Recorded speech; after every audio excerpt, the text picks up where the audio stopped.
If you look at any patients with anxiety, they will always have gut issues. If you see any patient with gut issues, they will always have anxiety.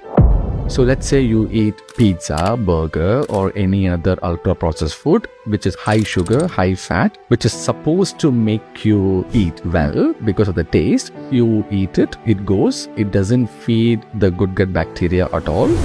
The bad gut bacteria starts, significantly eating all that and then starts secreting chemical called dopamine right at the lining of the intestine. So this dopamine seeps into the intestinal wall, gets inside the blood and gets connected to the brain, controls your decision-making signals by stimulating more dopamine at that time for you to make it order more pizza. Oh my God, this is crazy. So this is how strong the gut bacteria is.